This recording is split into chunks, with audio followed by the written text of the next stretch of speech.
Abordamos a segunda parte desta emissão, em que vamos ouvir o magazine de desporto de Marco Martins, mas para já vamos ouvir o programa especial da redação sobre a figura do antigo presidente angolano José Eduardo dos Santos, que faleceu hoje aos 79 anos de idade em Barcelona, onde se encontrava internado numa unidade de cuidados intensivos já há 2 semanas.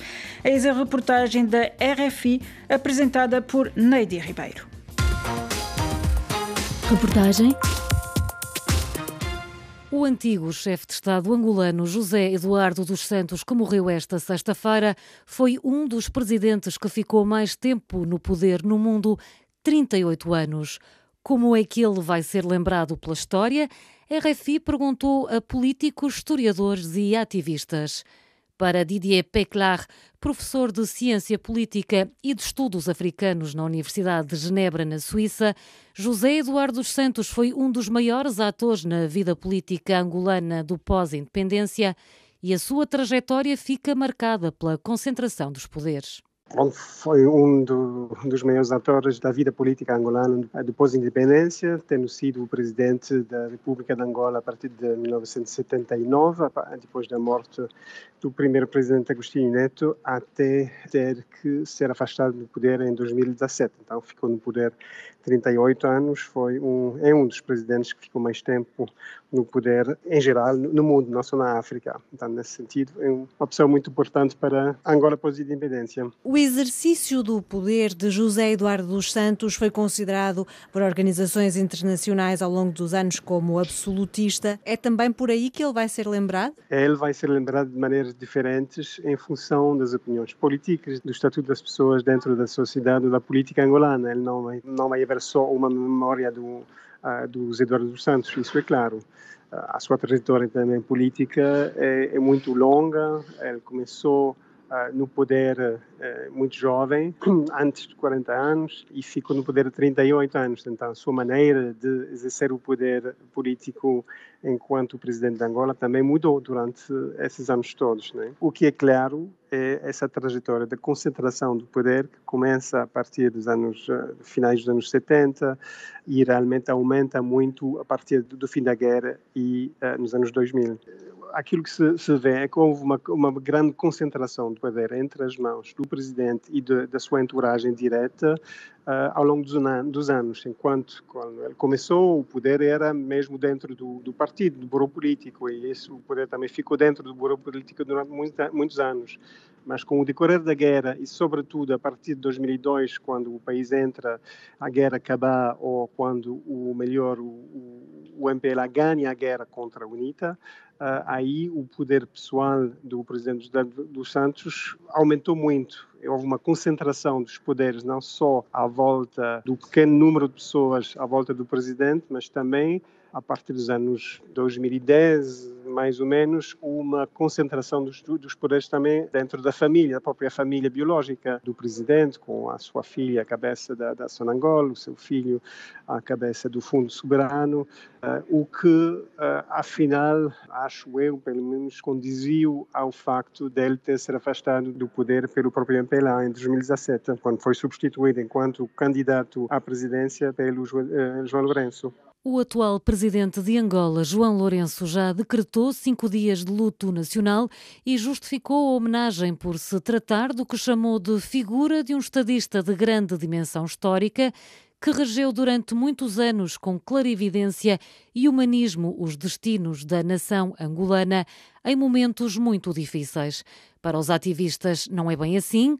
Laura Macedo fala em déspota que proporcionou o dilapidar do país. O que mais sobressai desta passagem de José Eduardo dos Santos pelo poder foi o aumento da pobreza e da miséria nas populações, o empoderamento de figuras ligadas a ele e aos governos que comandou de forma ilícita. Isto é assim, quando alguém me fala em Zé Eduardo, é isto que eu vejo. Um déspota que proporcionou o dilapidar do país de uma forma inédita, podemos assim dizer. E é assim que eu vejo este homem que acabou agora de falecer. Como é que caracteriza o regime de José Eduardo dos Santos? José Eduardo faz parte de uma máfia, que é assim que eu considero o MPLA. O MPLA é uma máfia que, desde os seus primórdios, sempre zelou para que não houvesse opiniões contrárias, para que não houvesse liberdade de expressão. O MPLA sempre faltou por abafar a qualquer custo, mesmo retirando a vida a pessoas, abafar todas as vozes que lhe eram contraditórias, né? E quando se fala no ativismo, o ativismo crítico nasce precisamente com as más condições, com a roubalheira e, portanto, é daí que nasce este ativismo ao qual eu hoje participo. Portanto, não podemos olhar para José Eduardo de forma leviana.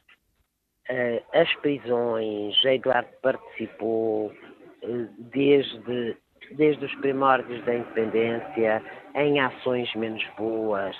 Diz-se que ele foi um dos envolvidos no 27 de maio, não se percebe bem a posição, mas ao ter aceite, né, podemos nos reger pela máxima de que quem cala consente. Portanto, ele pactuou, tendo continuado no MPLA, tendo continuado e tendo chegado inclusive a Presidente da República, não podia ser um homem bom. Opinião diametralmente oposta à desta ativista é a do diplomata angolano Sebastião Exata, para quem o ex-presidente foi um construtor da democracia em Angola, ainda que admita que esta figura que liderou o país durante quase 40 anos não foi unânime. Ele teve efetivamente a responsabilidade de criar, de implementar a democracia constitucional, a democracia pluralista em Angola. Há sempre manifestações, há sempre segmentos sociais descontentes e isto é normal. Numa sociedade não pode haver unanimidade. Ele acaba por ser catapultado para a liderança do MPLA e para a chefia do Estado quando há esta notícia da morte em Moscou, então de Agostinho Neto. Talvez não fosse a opção óbvia, mas acaba por ficar quase 40 anos no poder e até mantendo a liderança do MPLA quando já tinha deixado a chefia do Estado. Não era necessariamente o candidato óbvio para assumir o poder, mas teve alguma dificuldade em deixá-lo.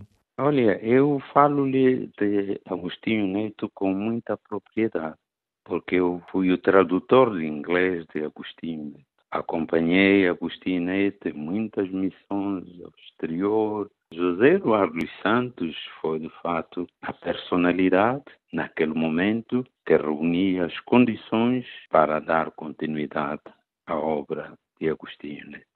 O que é que acha que será a memória que ele vai deixar? Que palavra é que escolheria para qualificar esses 40 anos? Foram 38, né?